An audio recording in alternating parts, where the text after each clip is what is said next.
Got this 2014 Sonata here for rear brakes. The rear brakes are grinding. It's just metal on metal. Look at this car though.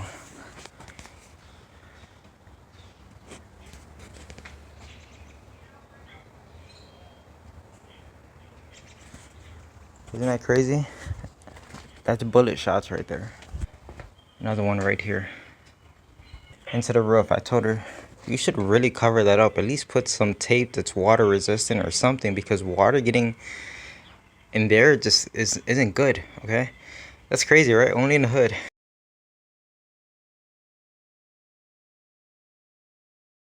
Here goes our rear brakes that are grinding. You can see inside of there.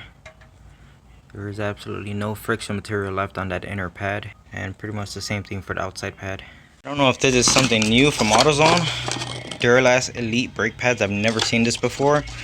Or maybe the customers I get just never buy them because they probably cost more than the rest. Look fancy. Yeah.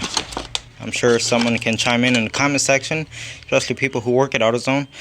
Let me know if this is something new. Got both sides done. Now, even though the rear right side was the one that was grinding, on the rear left side, the pads were completely seized inside of the caliper, and you could see that this one, where'd the other end go? I just noticed that the friction material actually separated from the backing plate. Here it goes right here. So anyway, the pads were seized in the caliper, and look at this rotor. So even though this side wasn't technically making noise like the rear right side, it was still bad and needs to be changed out. Working on this Malibu, I'm not sure what year it is, maybe a 12. Just doing some random work on it, okay? But the brakes. When I took off this caliper bracket, I noticed that it had two different bolts. The front left side had the original bolts that came with the car. This one had one original bolt and one bolt that I could tell was different. So I'm like, whatever, it's on here, of course it's gonna work because it came off the car, right? So I go ahead and put the new brakes on, new rotors, right? Everything spins freely just as it should. I go ahead and bolt the wheel on, and all of a sudden the wheel doesn't want to turn. It's like locked in. It should spin freely just like this. So I take the wheel off. I'm thinking, is the caliper locked up? So I push in the piston to confirm that it's not the caliper applying brake pressure. So I push the piston in, put the wheel back on it, and all of a sudden, it's locked up again. What's going on here? I've never seen this before. It can't be a wheel bearing issue. And then it hit me. That bolt, the different bolt that was on the back of the caliper bracket. Right? So let's go ahead and look at this bolt. So this is the bolt right here. And look at the paint on the new rotor. Now it's not touching the surface where the pad is going to ride. It's on the inside, closer like to the hat. But look at what's happening. The reason right now you don't notice a problem is because the wheel's not bolted down, so the rotor isn't sitting flat against the hub. But the second you bolt down the wheel, it presses the rotor against the bolt. And if we look inside of here, let me get a better light for you guys, and you can see how it's just a little bit too long. Every time I bolt on the wheel, it presses the rotor up against that bolt and essentially locks it in place. I can't imagine this horrible noise that this thing would make while you're driving. So I'm gonna go ahead and pull that bolt out, and the easiest solution here is to put a washer on it to space it out a little bit further back. So I went ahead and grabbed the rotor that was on that side of the car, and you can see a clear as day groove right there. Because if you look at the other one, you see this thing just rusty all the way through. But this one has a very clear cut groove in it. Yeah, so they just ran the bolt in there. Oh, the thread pitch matches and it bolts down. It's good to go. The very first time they put that bolt on this car, it was always rubbing on this rotor. I can't imagine the amount of noise that this thing created. It's horrible. At least I found a problem, so I'm gonna go ahead and fix it. Alright, so instead of adding a washer, because this bolt already has a washer on it and I don't want to keep stacking them up, that just looks, you know, jerry-rigged. So I opted for just cutting the very tip of the bolt off, and as you can see, I put my die on it first so now I can run it off and fix any potential damaged threads that I might have caused, which seems like it's coming off nice and smooth. So it looks like the new bolt is gonna work. See, there it goes right there. And if you look at this side, it's completely torqued down, and you can see there is no bolt protruding out of the caliper bracket. That's gonna be all good. It's gonna clear now. And now when I put this wheel on and I tighten on the lug nuts, the wheel should still spin freely. Alright, so the wheel is bolted down, and look at this. That's what it should do. It should be able to move freely, just like that. It wasn't doing that before. This thing was completely locked up. You know, it just baffles me, okay? There's nothing wrong with trying to fix something if you lose or break the bolt. But the thing is, make sure the shit works after you're done. Like me, when I was done right here initially, I tried to move the car back just a little bit. You see, I couldn't move it all the way back because my CRX is right there. But I tried to move it back a little bit just to make sure everything felt okay, and the car didn't want to move. I had to give it gas just to force it to move. Immediately, I could tell something was not right. How the hell did you put that bolt in here? You didn't test drive the car? This thing had to have been making crazy amount of noise because that bolt was eating into the rotor, and if the noise ever did go away, it's because the bolt or the rotor completely chewed itself away to the point where they were no longer making contact. It's absolutely crazy. Rear brakes on the Chevy Malibu is the same car, and when I initially took this car for a test drive when it first got dropped off, this thing felt like it had no brakes at all. So here's the condition of the rear ones. The pads are completely wasted, even started to grind right there, right at the very edge. So here's the rotor, and again, here's the rotor. Look at this mess. No surprise why this car felt like it had no brakes, and you had to push the pedal really hard and it would just like sink to the floor just to stop this car. I may not have mentioned it, but I'm also doing a brake fluid flush while I'm in here. I filled up the master with brand new brake fluid. I flushed the brake fluid out of the front two calipers, and now that I'm back here, I'm going to flush the fluid out of the rear calipers, and we'll get the brakes on this car 100% again. And there we go. New rotors, new pads, new hardware kit, and I already flushed the brake fluid out of the caliper. I still have to, I got that bolt loose right there because we're also getting rear stabilizer links and rear bushings on this thing for the sway bar. The thing about the sway bar is it looks like the subframe may have to be dropped in order to change them. So I don't know, guys. I'm gonna see if I can get it done, but can't guarantee anything. On the rear right side, see these pads are tapered, and they're also jammed in here just like all the other pads.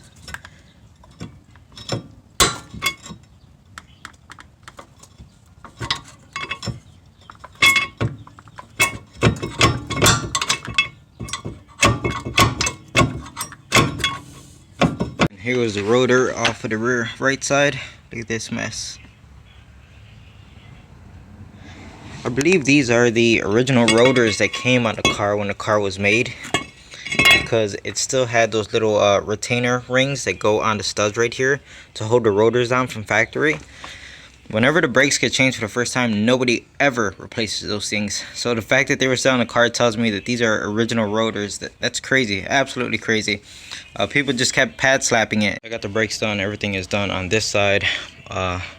Flushed out the brake fluid, so that's all set. Now it's time to replace the sway bar bushings, and the first thing you want to start with is removing the stabilizer link. As you can see, I already got mine removed. The bolt is right here. It's a 16 millimeter.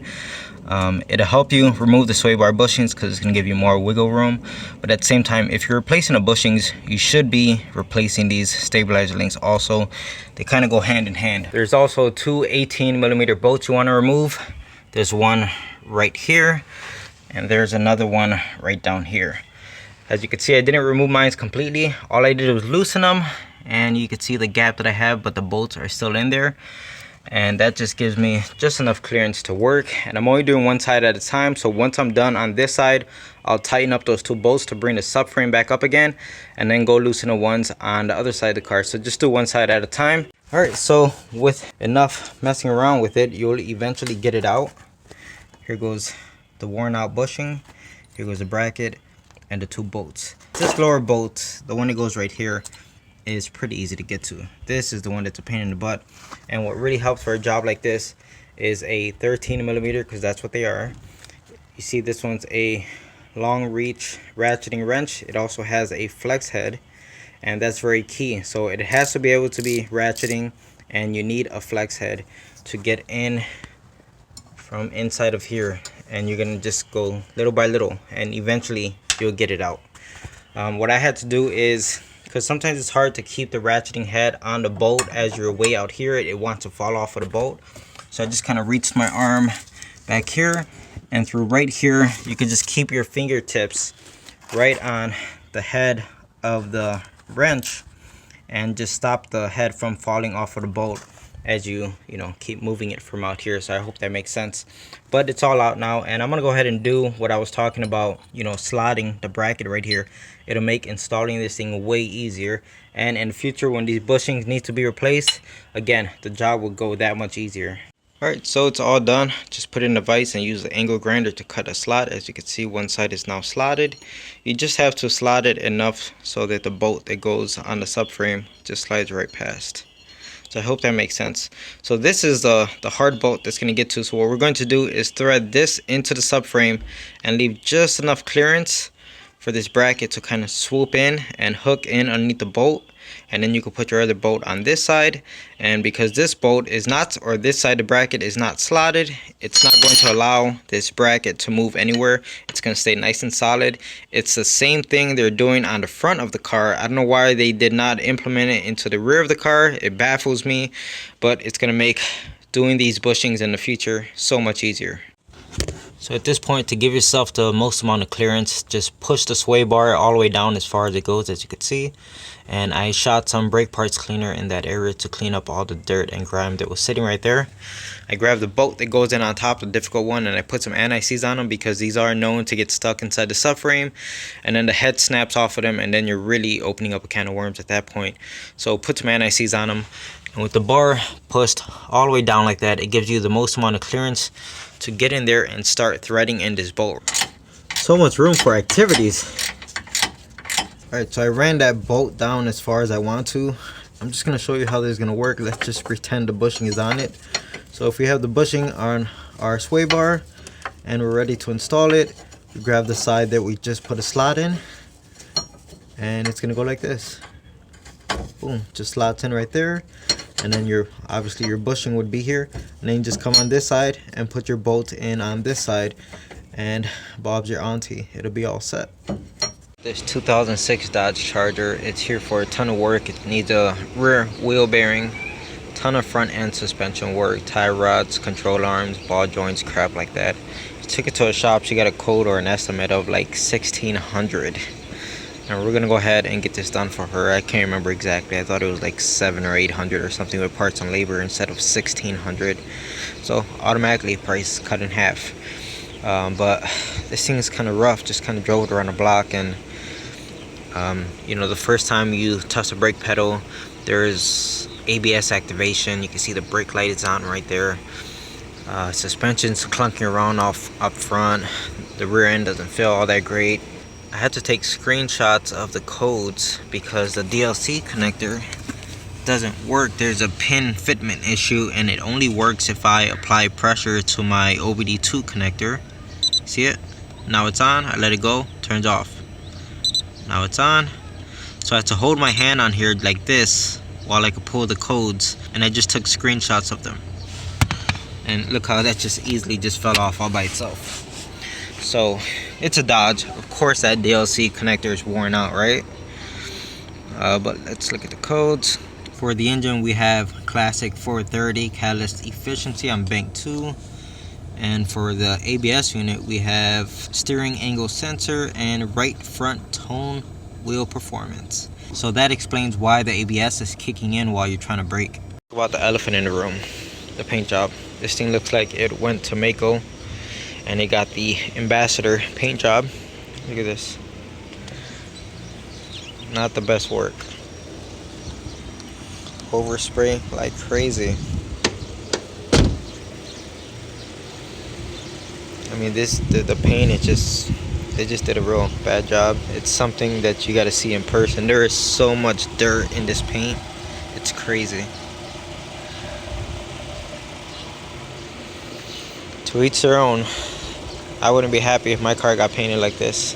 So I had to put my jack stand right there on the edge of that subframe because the rocker panels on this thing just completely rotted away. It's not gonna hold the weight of this vehicle.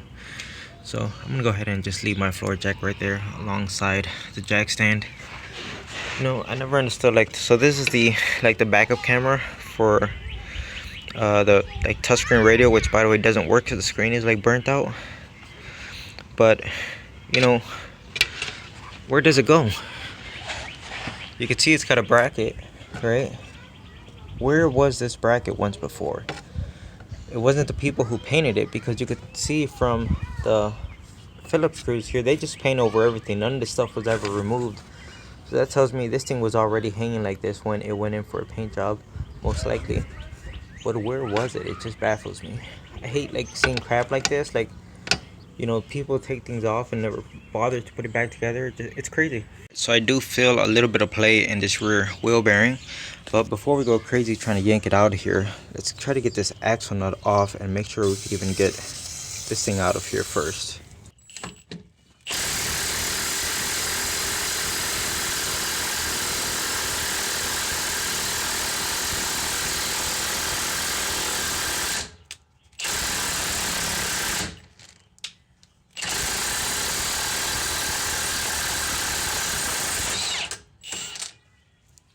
So you can see I got the brake caliper off, got the rotor off, and getting the caliper off was a nightmare within itself. This upper bolt was so tight, but with enough force it came out. Just used my biggest impact gun with a extension from way back there.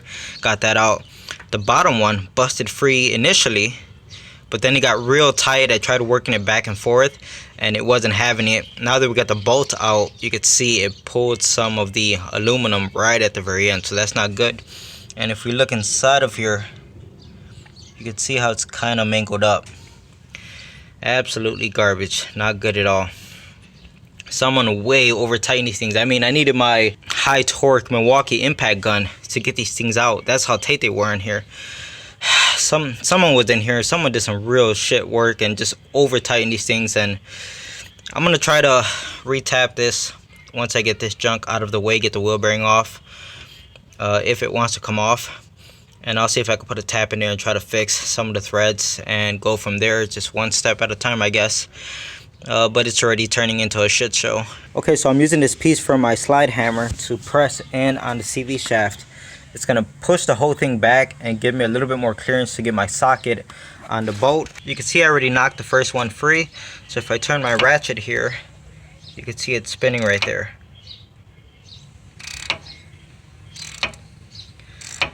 That doesn't really mean anything because to me this looks like the easy one to get to. Alright, so here we go. It's just about coming out. Honestly, not too bad. One of my friends warned me about this. He said it was going to be a nightmare. But the key is to having the right tool, which is this 1" 3/8 adapter or extension. And that really helps it out that you're not going to get this done. The most problematic one, the one you need this for, is going to be the lower right side right here, going towards the rear of the car. And that's where you really need this. The way I was able to get these out pretty fast is just use this setup right here to break them free. Once they break free, then I take the socket and I put it on my 1/4" ratchet with a small adapter that converts 1/4" to 3/8. And this is a E12 socket, by the way, as you can see. And that's what really helped for that lower right bolt. The rest of them are, the other three are a walk in the park. Once all the bolts were removed, the wheel bearing was still stuck a little bit on the axle, so all I did was run in the bolt right here and it forced the axle out. And here we have it. Before we just go ahead and slap on new wheel bearing like a bunch of cavemen, let's go ahead and prepare everything and make sure it's gonna go together nice and smooth. So I cleaned off all the dirt and grime that was inside of here, sprayed it with CRC. You can see it's got that yellow tint to it. I cleaned the splines right here, cleaned up the threads the best I can. They have plenty of corrosion on them, but I did what I could. And at the moment I'm running a tap through here. There was so much crud inside of here, it's crazy. And once I'm done with this one, I'm gonna move down here, and this is the one we had an issue with, so hopefully I could tap the threads in here and everything turns out okay. As far as the two bolts that go in there, I already cleaned all the aluminum that was on them, which wasn't a lot, it was just right here, right at the tip. Took off the aluminum and I ran a die past them, and the threads look nice and good now. So like I said, a little bit of prep work and it's gonna make the wheel bearing go on so much easier. In case you're wondering why I'm tapping it from the back side instead of just coming from the front, because there really isn't much space. It looks like there is. I tried through the front and you could see the threads on the tap started to eat into the brake shoe right there. So as soon as I saw that, I stopped and I knew I had to come from the back side in order to do this. So that's why I'm doing it like that. Alright, so I got the new wheel bearing installed. The 4 bolts are nice and torqued down. And I even put just the tiniest little dab of blue thread locker on each of the 4 bolts. And I'm going to do the same thing for these two, since we had to run a tap through everything. You know, it makes the tolerances larger than they normally are. So I got my fingers crossed. They both feel about the same as far as how much play is in the threads. So I'm just gonna put a small dab of blue thread locker on here, and let's see if I could get them nice and snug with just a ratchet. How it should be. You don't have to use any air impact guns or anything to tighten down a freaking caliper bracket. But now that the wheel bearing is installed, I'm gonna spray the face of the hub as well as where the 4 bolts protrude past the wheel bearing, just to try to protect them from corrosion. Hope that makes sense. Spray the face right here. And I'll get this lower one right now. Alright guys, so that was a complete success. I was able to tighten down the 2 caliper bolts to the knuckle with a 3/8 ratchet. And I got them super snug. I mean, like, I could barely even turn them anymore by hand. That is more than tight enough for a caliper bracket. And the blue thread locker is just gonna hold them on there a little bit tighter. So I'm really happy with the way this turned out. And screw the past person who ran those bolts in with an impact gun and just, man, really made things more difficult than they had to be. So everything's looking really good here. Look at the crap again. The paint job on this car, it's just horrible. I mean, look at the caliper. The amount of overspray everywhere, you know what I'm saying? Like, just like 0 fucks were given with this car. It sucks. Looks like I did a pretty good job at cleaning up the threads on the CV shaft, because so far I'm able to screw the nut on just with my fingers. So that's a good sign. Once I get this thing all the way down and torque it down, of course, I'm gonna go ahead and clean up these threads from the penetrating fluid I have here, and we'll spray everything with the CRC. Because we've all seen CV axles, they get so rotted away that you can't even remove them anymore. I don't want this one to get to that point, so let's go ahead and protect the metal right now. So after doing the rear wheel bearing, I decided to get started up here, but I went inside, have a lunch break, and boy, am I feeling good. You know, when you just get that right food that just hits the spot. Guess what I had? I want my baby back, baby back, baby back. I want my baby back, baby back. Chili's, baby back ribs, barbecue sauce. Yes, some good stuff there, guys. Not even gonna lie, it's like finger licking good. So anyway, tie rods. Okay, so this thing is getting only outer tie rods. I broke the jam nut loose, but it's still attached. Well, it stood attached to the inner tie rod. And so you could just go ahead and boom, bang them on, right? Put the outer tie rods on. But think of the alignment guy. If I don't know if this car is going to go in for an alignment, but in the case that it does, think of the alignment guy. So what I did was I made sure to free up the jam nut from the inner tie rod. I got it to move back about another 3/8 of an inch. And at least it gives the alignment guy some wiggle room. And all I did here was grab my digital calipers here, and I did this. I got my measurement of how far back the nut was before I started moving it. And that way, even though you free it up, just make sure you put it exactly right back where you got it. Just like that. And that way to get you really close to where the jam nut was before you even touched it. So now that the jam nut is moving, we'll go ahead and put on the new outer tie rod. It's pretty dark in the garage. This is how I get down. This is how I work. No excuses. Get the job done. No electricity. Doesn't matter. Keep going. No, I'm joking. I just tripped the breaker, so we had to reset it. Yeah. I'm pretty much done on this side. You can see we got the new outer tie rod, as well as a new lower control arm right there. Everything is torqued down nice and tight. Everything's good to go. It's also going to get a brand new set of stabilizer bar bushings. but I'm not going to put them on just yet because I still have to go do the same thing on the other side, and it just makes the job a little bit easier if I leave this side disconnected. It's now the next day and I'm on the front right side now. As you can see, I already started taking everything apart here. So I got the new outer tie rod installed. I got the whole knuckle off of the car. This arm is going to get replaced, as well as this lower arm. So right now I'm in the process of removing this lower ball joint, and it seems to be putting up a fight. The mid torque really doesn't want to cut it, so I'm gonna go ahead and pull out the high torque impact gun, and let's just run this bad boy out of here.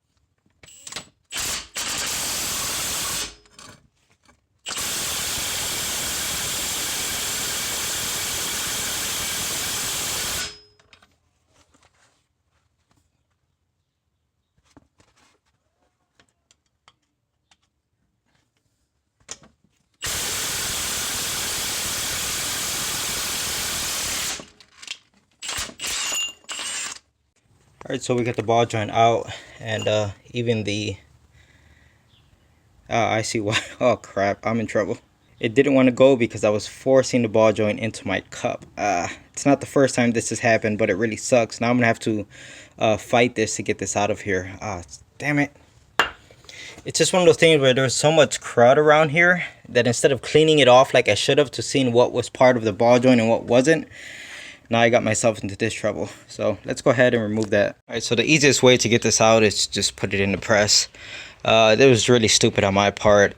I should have known better, because 9 out of 10 times a mid-torque Milwaukee gun can remove a ball joint. So when it didn't want to budge, I should have known something was wrong. But no, just American in me, like bigger is better. Right? Had to get the big Milwaukee gun.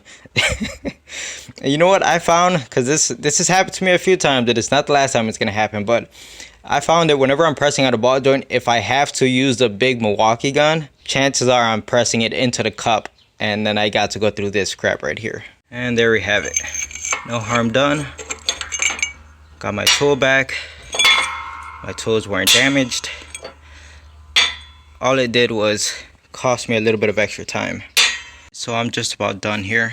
You can see we got the new forward arm, the new rear arm, new sway bar bushings. Sway bar is completely buttoned up and back in place.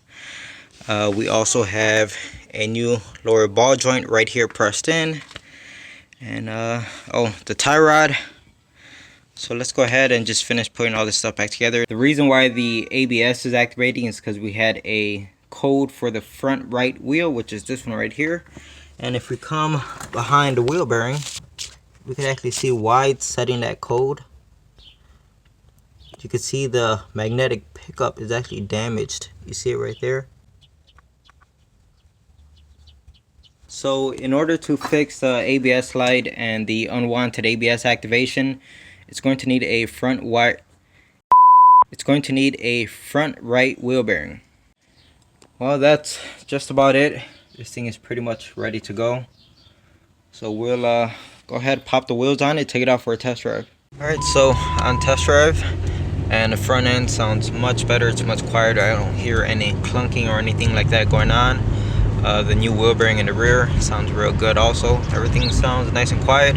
The steering is definitely off a little bit, but I think it was off when it first came in. Either way, it doesn't really matter because the bushings on those control arms are so far gone that it doesn't matter how much you try to align the outer tie rods to where they used to be. By replacing those control arms and having brand new bushings on them, it's going to change all the geometry of the suspension and the alignment. So this thing has to go in for a wheel alignment, like no doubts about that. But it sounds real good. I'm happy with it.